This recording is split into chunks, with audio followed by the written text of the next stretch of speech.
Salamat, Rogie. Palakpakan natin ang ating Provincial Information Officer, Mr. Sending, ang ating mga bisita, Vice Mayor Durwin at mga sanggudyang bayan ng Alcala. Palakpakan po natin sila.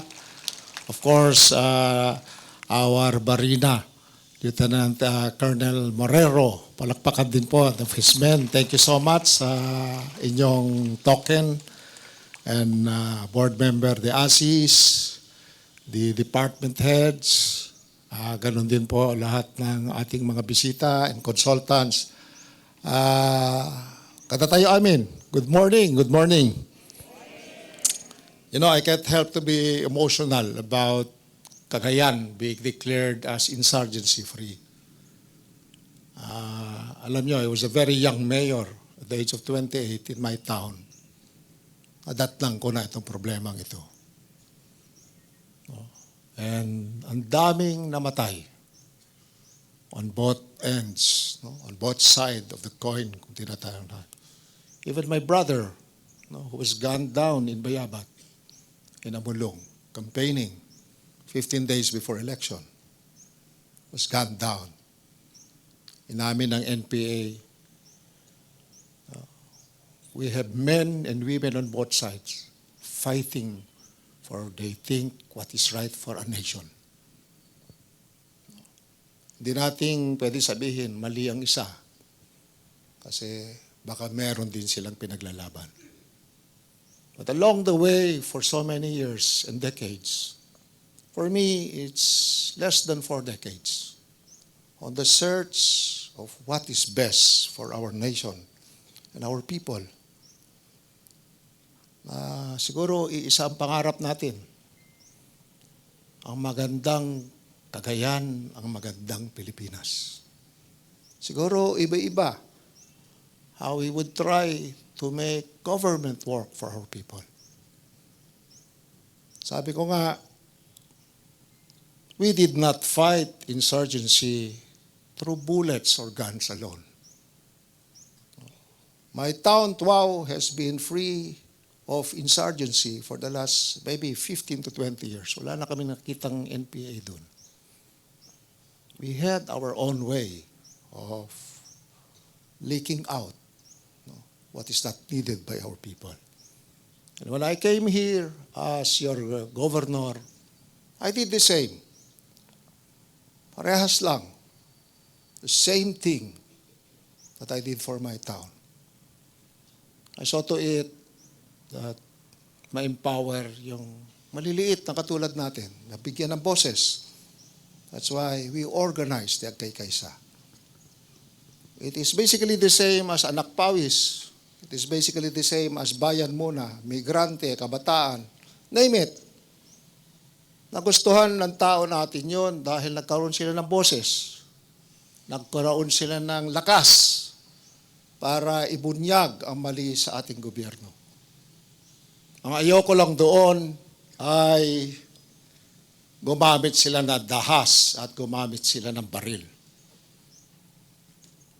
which is not acceptable for me. What did we do with Agkay Kaysa? What did we do with Movement for a Self-Reliance Tuao, which was the precursor of Agkay Kaysa for the province? We empowered our people. Empowered it, but we did not arm our people. Sabi nila, this is the only way in to fight government. I don't think so. The best way para sa akin, para mapaganda natin ang ating gobyerno, nasa atin, hindi baril. Ang pamimili ng tamang leader, nasa atin. Kahit anong klaseng gobyerno, maganda. Depende kung sino ang leaders na niluluklok natin. Tama, demokrasya tayo. Tama, we have freedom. Tama, we have freedom of everything. But are our people satisfied? Busog ba ang mga tao natin?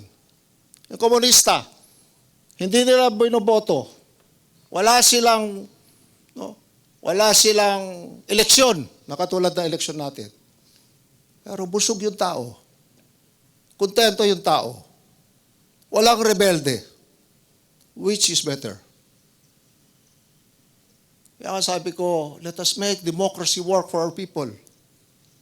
The only way to do that is to elect the good leaders. Nilabanan natin ito, hindi baril lang, hindi bala lang. Good governance. We saw to it that our people are empowered. We saw to it that their grievances are addressed. We saw to it that there is a hearing ear to every complaint that they have. We saw to it that there is corrupt-free provincial government which has started it all in our province. Ito po yung laban natin. Kaya tayo nakakabili ng grader. Kaya tayo nakakabili ng backhoe. Kaya tayo nakakabili ng lahat ng pangangailangan ng ating mga pulis. Lahat ng kailangan ng ating mga doktor. Lahat ng kailangan ng ating PDRRMO at MDRRMO. Ito po yung ginawa natin. Bawat taon, nagbibigay tayo ng 500,000 every year sa bawat barangay. We saw to it that they are empowered. We saw to it that finances are into their hands, that they don't have to come to us because we automatically download it to them. This is what we did. We saw to it that we have an office, a new office called Provincial Office for People Empowerment, to organize our people. Every purok, 5,740 puroks all in all. We organize them, to empower them, to capacitate them, and to make them decide of what is right for them and for our people. Ito po yung ginawa natin. Ito po yung ginawa natin. Where are the NPAs now? They are with you. Empleyado po natin, yung mga NPA na bumaba dito sa atin, nasa inyo. Alam nyo yan. We gave them opportunities. That is why they do not have issues against us. Ito po yung laban natin lahat. Sinasabi ko lang po ito just to remind everyone that this can be ended. That these problems can be ended. Masakit sa akin ito because I've been fighting this and searching for what we can do about it for 37 long years since I was mayor. Doktor po ako, nakahawak ako ng Armalite gabi-gabi when I was mayor. Naka-45 po ako. Lahat ng mga kapitan ko natutulog sa bahay. Lahat ng pulis hindi na makauwi sa kanilang mga bahay-bahay. Nasa police station lahat sila. We've gone through this. I lost men, good men along the way. I lost a favorite brother and a mentor because he taught that loving a nation is loving a government and fighting for it. Sana po makita natin ito. Dahil we are going down the drain if we will not solve problems. Tapos na ito. Kakagaling lang namin sa Gonzaga. Alam niyo naman yung Gonzaga, bago ako naging mayor, bago ako naging governor, doon mismo, sa kanilang ganito na ginagawa, dumating ang armado, doon mismo, in-execute nila ang mayor. In the presence of everyone. Alam niyo yan. Pati yung mga pulis, dinisarmahan nila. Pumunta kami doon, just this time, dahil alam natin yung nangyari sa Gonzaga, na binaha sila doon. Nung binaha sila, bumaba lahat, yung gabat, pumama lahat sa kanilang mga bahay. Daan-daang bahay ang nasira. Daan-daang ektarya ang nasira na hindi na nila makaon ngayon. Matamnan ngayon. Tinanong ko sa mga tao, may kinatatakutan pa ba kayong NPA dito? Sabi nila, wala na po. At dapay NPA, nga kabuting nyo. Awanin, sir. Anya nga rin tikabuting nyo tatako na. Tikabuting mi, sir, tudo. Tudo, tanong layos ito yun, sir, hang kami makaturog. Ano ang gusto kong sabihin sa inyo? Hindi tayo mawawalan ng problema. Matapos natin ito isang problema, may dadating na naman ng problema. Pero kung hindi tayo marunong pumili ng mga leader na may malasakit sa atin, maniwala kayo, walang mangyayari dito sa ating probinsya at dito sa ating nasyon. You do not feel what I feel because I'm an old man going through all of these things but I could not sleep at night. Can you imagine a medical doctor sleeping with his Armalite and his 45? Hindi naman ako trained sa ganun. But we did it To show our people na hindi tayo pwedeng matakot. To show our people na hindi tayo nawawalan ng pag-asa. To show our people na kahit papano may ginagawa yung batang mayor nyo. We do not want to kill people. But that was the game. It was a game for so many things. Ilang sundalo ang namatay, ilang kapitan ang namatay, ilang tao ang namatay along the crossroad. How many opportunities ang nawala sa atin? Kaya nga po, I'm so happy that this all happened today. I felt then that it will never happen in my lifetime. Now it's here. And I'm emotional about it. Because ito, yung gusto nating bigyan ng solusyon. For so many years and so many decades. Sana po makita natin lahat ito. Dahil hindi ko natin gagawin ito, konting sakripisyo sa bawat isa sa atin, wala pong mangyayari sa ating bansa. Sinabi ko nga, madali itong solbahin. Hindi baril ang kinakailangan. Kinakailangan lang turuan natin ang mga tao natin na pumili ng mga tamang leader. Bakit sabi ko sa komunista, nang namimili lang ng kanilang leader, the Communist Party, no? Where their leaders become mayors, governors, without going through an election, a very expensive election, where their leaders, no? Ang isang requirement sa kanila is honesty and integrity. And they do it where there is cleansing even among themselves. Just to preserve, no? Just to make yung mga tao nila na kontento sa kanilang gobyerno. Dito sa atin, makita natin, we have a nation where 10% of our people has to get out to get a job. Imagine niyo nga, kung magtrabaho kayo, paulit-ulit ko sinasabi sa isang barko, 9 months ka sa loob ng barko, na hindi ka bumababa.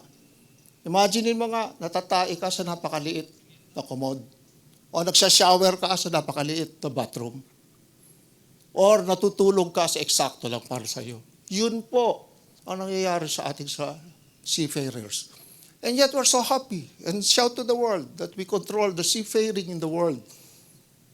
But no Malaysian, no Indonesian, no Thailander, no Taiwanese even want to become a seafarer. Kontrolado natin dahil napakahirap. Tayo yung made ng buong mundo. Nagpapagraduate tayo ng mga anak natin. They end up with no jobs at all. Because we do not know how to choose good leaders to run our government, to introduce good governance. Ito po yung kailangan ngayon. This is the call of the time for all of us to be one. Kaya sabi ko, tulungan natin ang ating gobyerno. Huwag natin labanan sa armas. Labanan natin ang ating gobyerno sa pamamagitan ng paglalagay ng matitinong leader. Dahil ang poder nasa atin, nasa mga tao ang boboto at pipili ng kanilang mga leaders. Ito po ang laban na naman natin. This is not just election. This is the future. Leaders define future. Leaders define government. You do not mark history with 1887, 1992, or what? You mark history, sinasabi mo, nung panahon ni Dopaya, nung panahon ni Marcos, nung panahon ni Esmeña, nung panahon ni Rizal. Diba ganun? Kung sino yung mga leaders nun, kung sino yung mga inspiration nun, that is where we mark our history. Hindi natin sinasabi, noong 1997 hanggang ganito, diba? These are the golden age of the provincial government of Cagayan. We do not. Minamark natin yan sa leaders who inspired us, the leaders that made us, that made themselves our exemplars to us. Remember that. Tao ang namamarka ng history. Hindi years, hindi decades. It's not the time, but the people who inspire us, the people who make us believe in ourselves. Eto po, gagawin na naman natin yan. in May of 2025, pipili na naman tayo ng magmamarka sa ating history of our nation, history of our province, and history of our respective towns. Di ba? Sabi natin, nung panahon nito, panay pagnanakaw ang nangyayari. Nung panahon ng ganito, ang daming building na napagawa. Nung panahon ng ganito, nawala ang insurgency. Eto po. Kaya, please, huwag tayong nandun lang sa ating comfort zones. Kasi sinasabi natin, I am like this. I do not want to take part. Nobody can be non-partisan. We are made to choose every day. Every day in our lives. These are at the crossroads of our life. And we should take that upon ourselves because we define what comes next after that. Sinasabi ko lang po sa inyo ito. Dahil ayaw nyo sa gusto nyo, your provincial government is an inspiration now to our people. Tandaan nyo yan. We've sacrificed so much, we've done so much, we have showed them the effects of good governance. Kaya ako ganito katapang. Kaya ako lumalaban. It's not for myself. I'm an old man. I'm a sick man. But it's not for me. It's for my children. It's for the next generation that would come after us. Anya ti ipatawid tayo. Kadagiti anak tayo. Anya ti itin tayo kadakwada ang klase ng gobyerno. Nuhan tayo ilaban dayta. Siguro imposible ang tingin natin. Pero hindi po imposible ito. Everything starts with small things. Big things start with small things. We do it in Cagayan. We did it in the provincial government. We showed it to them. Now is the time to show it again. Ako, sasabi ko sa inyo palagi, may sakit ako. But I'll not get out because I want what we have worked for, sacrificed for, work not only for our generation, but the next generations that would come after us. Sana itong insurgency na ito hindi na babalik. Depende sa atin ito. Tayo ang naging inspiration. We were inspired by the people, by our armed forces of the Philippines na pumunta sa atin ito, how they sacrificed for our nation and what we fight for. But they were also inspired by us, by the sacrifices we made through the years. Tanungin niyo sa kanila. Alam nila yan. And that is why we work together para magawa natin ito. Sa totoo lang, lahat ng insurgency, indagdag na amin ito yan tayo. But they did not survive here because all of us did our part. All of us believe in good governance. Again, sa atin lahat na nandito ngayon, please, huwag niyong kalimutan yan. Sayang yung sakripisyo, sayang yung mga tinarbaho natin. Kung now, mawawala yun. Wala na si Manuel Mamba, mawawala. No. This is not Manuel Mamba. This is you and me and our children. This is not me. Ako, nag-start lang. I did it in a small time now. Wow, I felt that we could do it in the province. We've been doing it and we continue doing it. But we need to inspire them. We need to tell them what to do. We need to be an exemplar to our people. And that I ask from all of you. No? Ma-JO ka man dito, casual ka man, permanente ka man, please. Let's believe in what we fought for in the last 8.5 years of our stay, in my stay, young and old. Young and old. I hope na ganito lahat yung iniisip natin because this is what our nation and our province did most. Now, makita natin, nagawa natin lahat ito because we want a better Philippines, a better future for our children, and a better Cagayan. Ayoko nang tumira pa sa iba. Gusto ko lang na malaman nila the difference of what we've done and sacrificed for the last 8.5 years. That we all, lahat tayo nagbubuklod-buklod dito. Kahit anong pinagsasabi nila sa akin. Sinasabi nilang nagbayad tayo ng ganito. Sinasabi nilang ganito. Pinipili lang natin ng ganito. We survive it all. Because deep in our hearts, we're doing it not for ourselves, but for our people, for the Cagayano, and for our nation. So maraming salamat sa lahat sa inyo. Let's just go on. Huwag tayo ma-distract. Marami pang mangyayari. These are troubled times. These are troubled times.